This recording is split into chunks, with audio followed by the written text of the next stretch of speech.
জয় রাম জয় রাম জয় রাম। যারা রাম ঠাকুরের দীক্ষিত তাদের জন্যই আজকে মূলত এই ভিডিওটা আমার বানানো।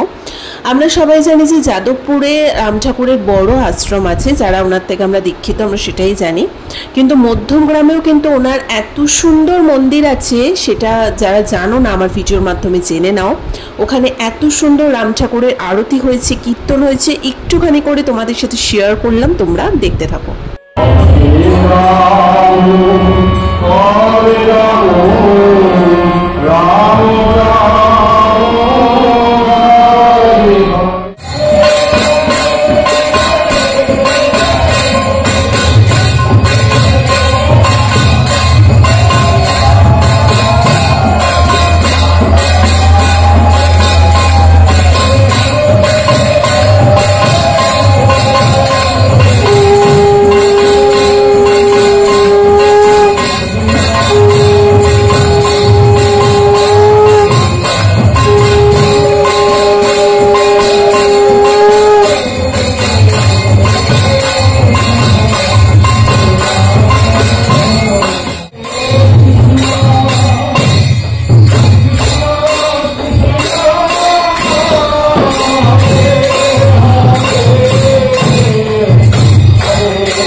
যেটুকু পোর্শন আমার পক্ষে পসিবল হলো শেয়ার করলাম। অনেকক্ষণ ধরে ওখানে ছিলাম, ভীষণ ভালো লাগছিল।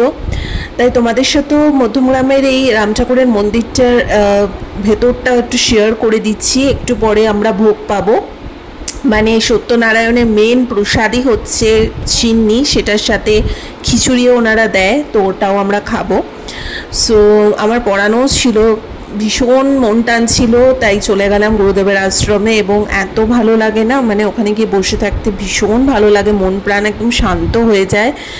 তো তোমরা যারা রাম ঠাকুরের দীক্ষিত এবং যারা মধ্যমগ্রামে থাকো, সবসময় আমাদের পক্ষে যাদবপুরে যাওয়া পসিবল হয় না, তোমাদের জন্য আমি বলে দিলাম যে মধ্যমগ্রামে কিন্তু একদম স্টেশন থেকে একটু এগিয়েই খুব সুন্দর রাম ঠাকুরের মন্দির আছে।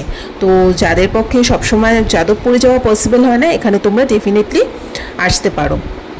তো ভেতরটাও তোমাদেরকে দেখিয়ে দিলাম, ভীষণ সুন্দর। আর ওখানে না অত মানে ডিটেলসে ভিডিও করতে পারিনি, তাও একটুখানি করে জাস্ট ক্লিপিং তুলে রেখেছি তোমাদের সাথে শেয়ার করার জন্য। বহু ভক্ত ওখানে এসছে, কীর্তন হয়েছে, তারপর যা যা হয় আর কি।